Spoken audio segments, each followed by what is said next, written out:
Hi, everybody. I'm Frank Stanisci of Candid Frank Live, where you'll find us airing our views here on the Spanglish World Network on Zingo TV, Channel 250. Please remember to download the Zingo TV app at the respective app stores for iOS and Android devices. While you download, make sure you rate and leave a comment. Both apps are absolutely free. Zingo TV is available on Google Chromecast, Amazon Fire TV sticks, Roku sticks, and also on all smart TVs 2016 forward. Another way of saying that would be and older. Now on Candid Frank Live, the brains of the operation, Aaron William Freeland. Man, if I'm the brains of the operation, we're really in trouble. That's okay. I'm not the brains of the operation either. So this this ship is floating on its own, let me tell you. Well, hey, listen. So we knew that Jason Spezza was nearing retirement. We knew. I never talked to you about this, but I always knew that as soon as he retired, he'd be working for the Maple Leafs. That was a gimme. That really was a gimme. That was on the golf course, a 1-inch putt. There he is. He retires, and now he's in the Leaf front office. I think they should give him the task of making the National Hockey League treat the Leafs better when it comes to officiating. I don't think anybody understands better how rotten the National Hockey League is to the Maple Leafs. 6-game suspension. First offense goes to... It's a wealth of experience that he brings to the role. I'm reasonably certain that Hey, wouldn't that be neat? Jason Spezza, Director of Communications with the National Hockey League's officiating staff. I think that's what he should do. I'm serious. I'm dead serious. I got to tell you, Frank, I am glad to see him moving on. It was a shame that the Leafs couldn't actually win it for him, but everything being equal, I'm glad he's sticking with the Leafs. So, here's a promise I make, and one I'll keep. If the Toronto Maple Leafs, God love them, do win the Stanley Cup, Jason Spezza will put on his Leaf jersey, put on his skates, and he'll go for a twirl with the Stanley Cup. You think I'm kidding? I'd love to see that. I think that would happen on the ice to get it. I think that would happen. There's no rule that says you can't put the equipment on and skate around with the cup because, I mean, half-naked people jump over the glass to join the team, so I guess him doing that wouldn't be much of a stretch. No, and you know what? Honestly, it is actually something I could see him doing, and I think the Maple Leafs would hardly be on board with something like that. I would definitely want to. I don't think there's a classier player in the National Hockey League this generation of. I don't think there's a nicer guy, a more. I don't know. He just seems like a really nice guy, and he seems like a guy who really cares. And gall darn it, he loves the game. He truly loves the game. And I don't think there aren't many players that prove they're not doing it for the money. There's a few. He's not that rare a bird. There are other teams that have players. Take Bozak, for example, in St. Louis. He's playing for the minimum. So there are quite a few players who just want a chance to win the cup, just want to stay in that locker room because they love being in the locker room with the players and on that bench during the game. The feelings that they must have that you and I have never had. But even in our small, tiny little role, my role, I'm not going to compare your role with my role because I really don't know to what extent you went, and I can't compare what I went through. But I do remember being on the bench and how exciting it is to wait to hop over the boards. It's always a thrill to hit the ice, especially like that. And, to be able to do it one last time and raise the cup over your head at the end of the season, I think would be absolutely fantastic. I think he'd even be forgiven if he just wore skates out there with a suit. Yeah, but that's probably the extent he'll have to do it. And you know what? This, of course, is a lot of wishful thinking and a lot of people who say, and by the way, I'm dead serious. He should have the job of direct communications with the National Hockey League and their officiating arm. Somebody has to stand up. The bullying that the Leafs take from the National Hockey League has to stop. And I'm just hoping that he does. And for folks who think, oh, you're just a Leaf lover, I got an Argo thing on here. I'm not a Leaf lover. See, I got an Argo thing on. What Uh, is don't get it confused. Frank is a fan of Toronto in general, not specifically, yes, I love Toronto. exception of the Argonauts. I love Toronto. I love Mississauga. I love Pickering. I love Oshawa. I love BC. Oh, wait a second. I love Canada. Canada is my favorite place. Anybody who knows me knows me. I pull for each National Hockey League team. So, needless to say, there's only one team right now that I want to see win a Stanley Cup, and that's the team playing Colorado with a Toronto kid named Connor McDavid. Yeah, that is definitely something a lot of people were anticipating heading into the second round. And you know what? Honestly, that is a marquee matchup that has sadly been missing. Two best Canadian players are going to decide who gets to go to the Stanley Cup final. And you know what? It's something that I really can't wait for. I will be staying up late and burning the candle at both ends to watch that series. The other kid in Colorado hasn't made as much noise as Connor McDavid has made. That might be because Connor was doing it in Canada, I think. Not many people in the United States really care about hockey. It's 10 times as much population, but probably half the interest of Canada when it comes to hockey. I'm not saying there's no hockey hotbeds in the United States, but hockey's a second thought for them. It ain't a primary decision for them. Trust me. If in Boston you had a choice between the New England Patriots and the Boston Bruins, I'd even suggest the Celtics right now draw more attention than the Bruins. And of course they should, because they moved on. All right, let's stick with hockey. Who do you think has the edge? Edmonton has to win one in Colorado. They need to retrieve home ice advantage. No, that goes without saying. If the Oilers can't win one on the road, then they are well and truly blued and tattooed. There is no way that they're going to win this series unless they win one on the road, and it's going to have to be Well, early in they the have to. series. They Yeah. have to. Yep. Playoff series don't begin until you lose one at home, and Edmonton has to do that to Colorado. And the Right off a sooner, hop would be yeah, fantastic. the Actually, sooner I the would like to better. see that. The sooner the Yes. better. But you know what? Even if they lose the first two in Colorado, as long as they come back with the win in Edmonton, they still got two kicks at winning in Colorado. And Edmonton, for whatever it's worth, is a team that is really in a great place emotionally, because they're playing with house money here, Aaron. They're not supposed to be here, right? I mean, is that not fair? I mean, this season, before they made the Kane trade, they weren't able. Then they got Kane. So now they're Kane and Abel. Oh, What? not the biblical What? jokes. Come What? on, Frank. What? It's an unholy mess when you make jokes like that. Thank you very much. It was teed up for me. I saw it coming from a mile away. uh, Come on. You don't like my slick jokes about the Oilers? uh, oh, wow. We're No? really drilling deep on this one, aren't we, Frank? Absolutely. A little virgin oil doesn't hurt anybody. Yeah, so I think Edmonton has a.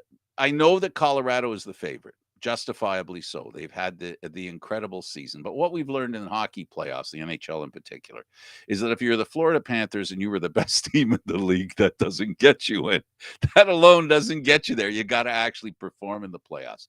So there's nothing stopping Edmonton from making it to the Stanley Cup final. There's nothing stopping Edmonton from winning a game in Colorado, and that's all they need to do to start. And their goaltender has had some some bad games in the playoffs, but he has recovered splendidly. Smith has done a marvelous job. Colorado's goaltending, as far as I'm concerned, isn't like any of the great goaltenders in the Eastern Division.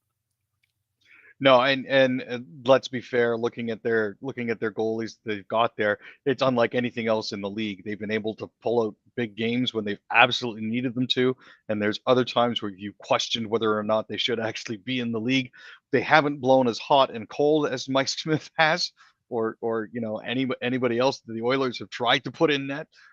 But it's a good thing to see, and it's something that whoever comes out of this Western Conference final, it's going to be a brand new look for the East because you've only seen them a maximum of 2 or 3 times during the season. So Well, the New York Strangers have been a team that have not made it to the playoffs in recent memory. They look like they could win. They have the steam right now on their, they have the wind in the back of their sails after winning that game rather handily at home. And now they find themselves going to Carolina, where the Hurricane or Kane not, we don't know which. We'll find out. Yeah, it's another Cain and Abel joke. The Canes are it all depends on which way the winds are blowing. But honestly, Carolina was 54-20-8 overall this season, and 13-8-1 against Metropolitan Division opponents. So they're in they're they're, due. they're over 500. They're So due. yeah. Yeah, this is another really good series. Sorry, Carolina is a team that plays, performs, executes, and has a coach that has his team ready to play in the playoffs. And it doesn't matter. We've learned it doesn't matter who's in goal. No, at this point here, the Canes are the Canes have Jordan Martinick out with a lower body injury. Freddie Anderson is still out with a lower body injury, and Jake Gardner is out with a hip and back injury. So, um, on that front, that they're suffering. On the flip side, the Rangers have Barclay Gaudreau out with a lower body injury, as well as Sammy Blais, who's out for the season. He's not expected to return these Yeah, playoffs. So both teams are suffering, but at the same time, um, while the goalie that got them to the playoffs, Freddie Anderson, hasn't been able to play for them, the Hurricanes haven't been doing badly behind the goaltending that they've got, and I think that can potentially make the difference. you got to make the right addition by attrition, right? Because that's Exactly. what happens in the playoffs. The Toronto Blue Jays, they've been playing a little, making their fans a little blue. But all of a sudden, a 4-game sweep of the team that was leading the wild card division. I'll call it the wild card division, the teams that were in for the wild card. Gurriel scores 5 RSBI. It's not RBIs, it's RSBI. What the heck is it? Yes, Why do they do that? because English is a funny language. Oh, is it? Is that what it Yeah. is? Because I'm not laughing. Well, funny, weird, not funny, ha ha. Let's be Now, fair. if there's somebody on the team that's going to score 5 RBI, is it going to be Gurriel 9 times out of 10? Nope.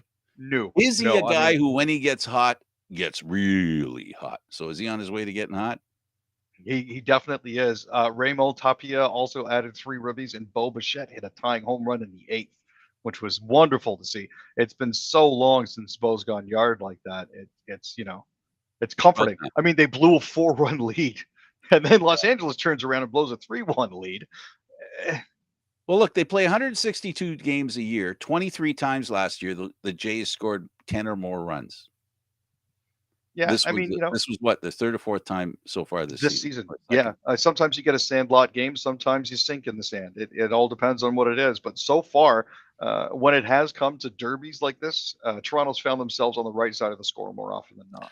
And again, a Toronto homer that I am, they had a really tough start to the season. I mean, they played more games in less days than anyone else. And early in the season when your pitchers are trying to work things out, to play that many games that quickly, that was a tough road for them.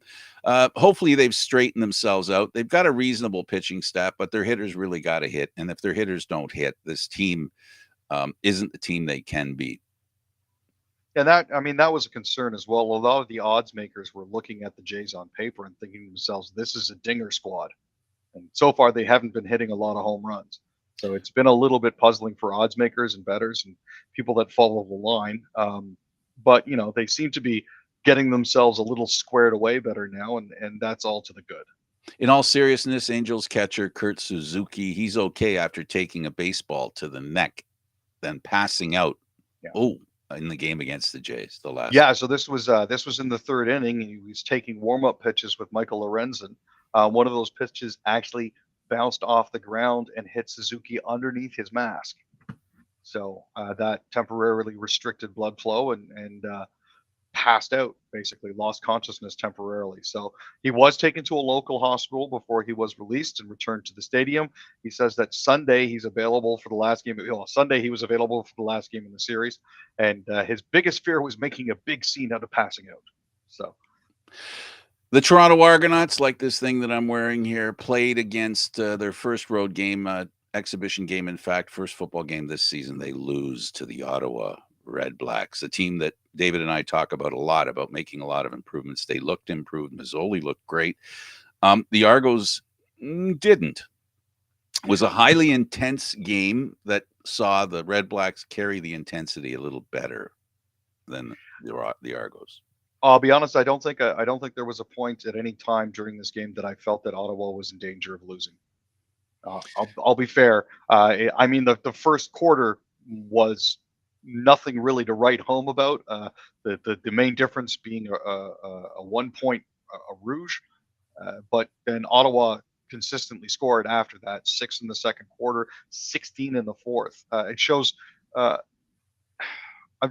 there was a certain Swiss cheesiness to the Argonauts defense during the last quarter that I think Absolutely. was a bit of a concern. That's a bit of the problem they had last year. Let's move over to soccer. And well, no, let's stick to hockey. Let's go to hockey. Hockey Canada, their Team Canada, made a glorious, comeback to bring a game against Finland in the World Championships to overtime. I don't know if you had a chance to catch it, Aaron, but very frustrating game for Team Canada. They felt the officials. I guess you got to be careful when you're wearing maple leaf. Apparently, There were a couple calls that had me scratching my head. In particular, Shillington got a penalty for high sticking. Phantom. Um, the referee was looking right at it. We had an opportunity to see it through the referee's helmet cam, and you can very clearly see the Finnish player hitting himself in the face with his own stick. However, Canada still got called for 2 for high sticking on that. The only reason I can think that they did is because Shillington might have tapped the opposing player's stick with his, causing it to fly up into his face. But again, this speaks to the NHL's insistence that when it comes to high sticking penalties, players must remain in control of their own sticks at all times. So technically speaking, the Finnish player should have received a high sticking penalty for hitting himself in the face, but it didn't work out that way. Going to soccer. You wanted to talk about what happened in France. Yes, so this was a rather interesting situation. Just the week before, some England fans, some fans of an English team had been assaulted. In this particular case here, Saint Etienne was hosting a game against Auxerre at Geoffrey Guichard Stadium, with a spot in France's top soccer league at stake. Sorry, Auxerre won 5-4 on penalty kicks after the match, and with that, Auxerre earned promotion from League Two to League One. That loss dropped Saint Etienne to France's second-tier league for the first time since 2004. As soon as that was done, fans armed with flares and fireworks invaded the pitch and started firing and throwing them at players. So, Lovely. yeah, it was a rather interesting situation. The fans obviously were not happy about it. Um, Saint Etienne did release a statement saying, for the Association Sportive de Saint Etienne, the 2021-22 season ends with the painful sanction of relegation to Ligue 2 after 18 consecutive seasons in Ligue 1. We share the immense pain and sadness of all those who love the Greens, whether it's their supporters or partners. This failure must be accepted. As main shareholders, we take full responsibility for this. Absolutely, they should. TFC, when they win, they beat the drum, but it seems the best they can do is beat themselves. They seem to be having some issues lately, in particular, finding the back of the net. I now understand, I appreciate the beautiful game for all that it is, but as a hockey fan, I can't understand how they can't score on a net that's so big. And if this is going to be an issue for Toronto FC, now I can only imagine what it's going to be like later in the season. Well, they're waiting with bated breath. Their extra players, Insigne and company, coming to maybe save the day, I guess. DeGrasse, a great Canadian trackster. He's been having some rough seasons here. Unfortunately, he wasn't able to defend his title at the Prefontaine Classic. He finished last, but still had his best time of the season. So I'm confused. Is the Celtic Irish or Scottish? that's a very good question. I'd always understood that it was Irish. Oh, then fine. Then the Boston Celtics are named appropriately. Who moved on? They beat the Heat. Our former Toronto Raptor, Kyle Lowry, had injury troubles through the playoffs. Advanced age is something that can be a handicap in these kinds of back-to-back games. No, indeed. He was unfortunately a little upset. I believe his comments were something along the lines of, "Any season is a waste of a year if you're not in the finals." Now, by most accounts, I mean, it was a successful season, but unfortunately, losing to Game 7, I think, kind of soured Kyle on that. I mean, he had been battling a hamstring injury through most of the playoffs. And aside from Game 6, he really hadn't been playing all that well. So I can understand his frustration. It is what it is. He went to Miami in the hopes of approaching another championship. Didn't work out for him. Let's move over to the weather. Thousands without power 1 week after a deadly storm swept through Ontario and Quebec. Yeah, so this is still ongoing. For those of you who missed it, a week ago Saturday was a rather extensive storm. Uxbridge had declared a state of emergency. There are more than 27,000 homes in Ontario and Quebec without power currently. At least 11 have died. There are currently still about 12,000 people in Ontario without power. Hydro Ottawa says they've got just under 10,000, and Hydro Quebec says they have just over 5. Summer beat June here in Ontario, 30 plus degrees. Yeah, so I don't know if you've been outside today, Frank, Oh, or if you. I've been outside every day. It's been a lot warmer than expected, especially for this time of year. It's I nice. can't complain about it. I'm enjoying it. Mosquitoes have been murder. Holy Yeah. moly. I had a fog of mosquitoes in the new deck we're building, so I had to turn a light on to get some work done. It was like and I looked around and they're all little babies. So like when they bite you en masse. And so it's a rash more than it is bite marks. Oh, it's terrible. But anyway, I don't want to admit this. Well, no, I was going to say my inside voice that I used Raid on them. I killed them dead. Well, as it should. That's what Raid's supposed to do. Well, mosquito problem erased temporarily. Then I did it twice now, 2 nights, because the first night I did it, they were all gone. The next morning at night, they are a whole bunch more, a whole horde of them. So I did it again last night. So I'll tell you how it turns out tonight. A super meteor storm may light up the sky Monday night. That Monday night's tonight. Yes. So that is tonight.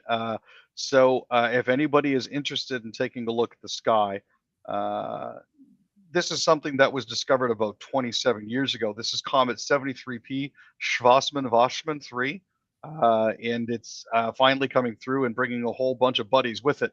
So the nights of May 30th and 31st, astronomers say that there is a chance that we could pass through a concentrated cluster of debris from Schwarzmann-Wachsmann, and if that pays out, then it could be a fantastic meteor shower. The NRA had, of course, Trump there, and Trump did his thing. There are also a couple of Republican people speaking as well. But a lot of people had trouble getting there and announced that I'm having a little bit of a scheduling issue and I can't make it there. Don McLean and some other performers said, you know what? I ain't doing the NRA. Yeah, and this is, I think, something that was long overdue. Now there were a whole group of bands scheduled to perform in Saturday's Grand Ole Night of Freedom concert at the NRA convention, including Lee Greenwood, he who wrote the Yep. At Least I Live in America, Larry Gatlin, Russ's Heart's Larry Stewart, and T. Graham Brown. Now a lot of them said that they won't appear. The only person that's actually still scheduled to appear is singer Jacob Bryant. So as it stands, it looks like it's just going to be him. But a lot of people can't cotton to the way that the NRA is reacting to this whole situation in Texas, and are saying until things change, we're going to stay away from it. Either it's Lincoln's or governor. You want, of course, Matthew McConaughey, who it's been whispered that he has vision of joining politics, and he has to be careful in his hometown of Texas. He was talking about an epidemic, this gun problem they have. Yeah, and now coincidentally, Uvalde, Texas, is also Matthew McConaughey's hometown. He spent the first 12 years of his life there, which is about 80 miles west of San Antonio. So he has pledged to donate funds towards helping them rebuild and towards helping rehabilitation efforts there. So good on him. Ronnie Hawkins, some referred to him as, well, he had the Beatles and every great musician that traveled through Ontario, went to his farm. And I'm not saying what they used to do, but let's just say it's legal now. Well, Screaming Ronnie Hawkins did finally pass at the age of 87. His wife confirmed, his wife Wanda confirmed that he went peacefully, and he looks just as handsome as ever.